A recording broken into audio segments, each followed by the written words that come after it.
right, let's taste a bottle of wine that you probably never had before and you maybe should. So this is the 2022 SANNA Sauvignon Blanc from Napa Valley. Only 190 cases were made. And this is the same guys that make Kaya Cabernet Sauvignon. I was able to sell the 2007 vintage for last year. It was really impressive.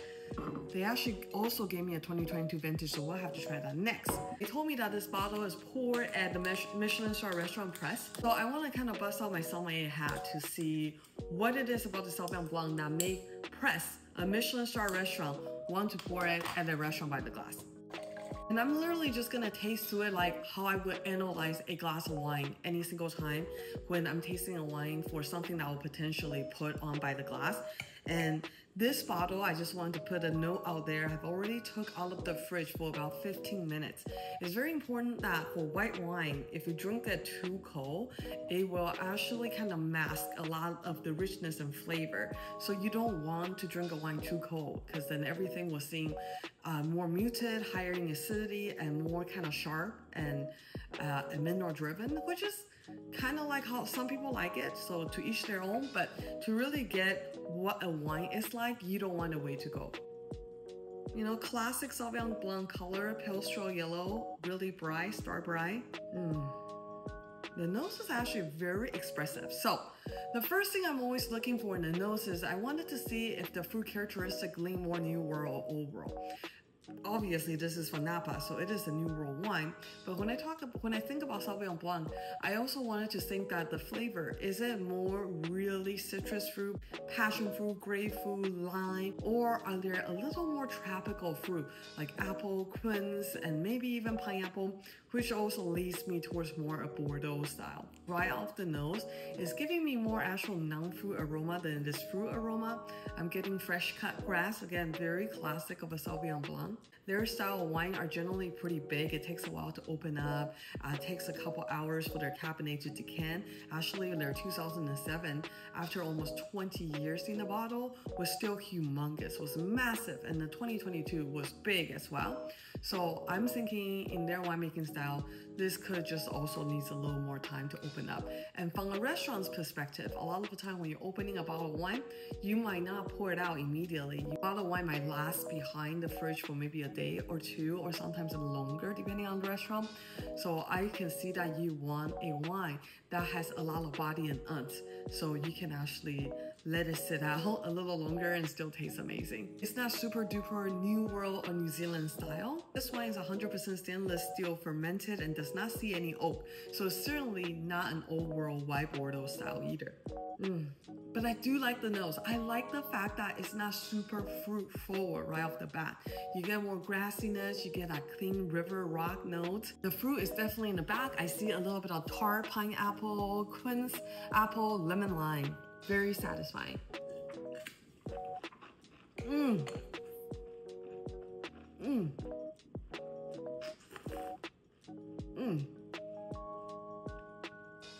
Oh my God. Okay. I see why PRESS has it by the glass for their Sauvignon Blanc. It's not just the nose. I think the nose is really easy. For wines like Sauvignon Blanc, what I generally find is the nose is very expressive. You get a lot of fruits, but when you put it in your mouth, see, I'm having a hard time talking right now because the wine is still trying to finish in my mouth. I can feel it coming back. But generally for Sauvignon Blanc, when you put it in your mouth, it's really lean, really sharp, really acidic, and it kind of just clings your palate. And it's done. It's kind of like getting a spritz of lemon in your mouth and it disappears really fast. This Sauvignon Blanc is lingering and there's more flavor on the palate than it's on the nose, which from my years of experience is rare for Sauvignon Blanc. Usually the fine Sauvignon Blanc is on your nose, so once you smell, you put it in your mouth, it's like, it's pretty good, but that was it. But this one's interesting because there's actually more there on the palate, which was, wow, it's very satisfying. And dare I say, a pretty full body Sauvignon Blanc. This wine, oh my. All right, the acid is really high, which is amazing because it balances out how rich and full bodied the Sauvignon Blanc is. So it's a really, really cool mouthfeel. It's kind of interesting because whenever I taste wine, there's times when you'll smell wine where the wine is like, oh my God, I'm loving the way it smells in my nose. And then put it in your mouth and you're a little disappointed because it's kind of lean and not exciting. and vice versa. It is really rare to kind of have them really good on both ends. And to be quite honest, my experience with Sauvignon Blanc generally is it's more exciting on the nose. So I was expecting, when I was smelling all the cool stuff on the nose, that it's good, it's classic, and on the mouth it's probably just gonna dissipate. Generally for Sauvignon Blanc, I would say most of them have like a medium to short finish, but this one is actually a medium plus almost a long finish. And I think this is the one thing that really make the bottle stand out, and this is probably why, as whoever the sommelier is that was tasting at the press restaurant go, wow, I want to grab this Sauvignon Blanc and I want it on my list because it tastes so different. There's one thing I will know, I think that's what's adding to the body. There's almost a bitterness on the finish, which makes me wonder if I do extended skin contact. They did say that it is stainless steel fermentation, but it's a very long and cold fermentation. So I think that's the purpose of extracting more body and flavor out of it, which I'm assuming this is why the wine is such a full body mouthfeel wine for Sauvignon Blanc. There's, like I said, a little bitterness at the end, almost a little white radish, which adds to the texture and layer in the body of the wine, which is very, very different from most of the Sauvignon Blanc that I drink.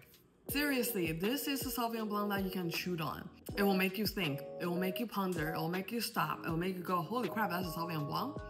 I'm not gonna lie, it's really good. That's it for today. I hope you get to try this one. It is very, very different and I highly recommend it.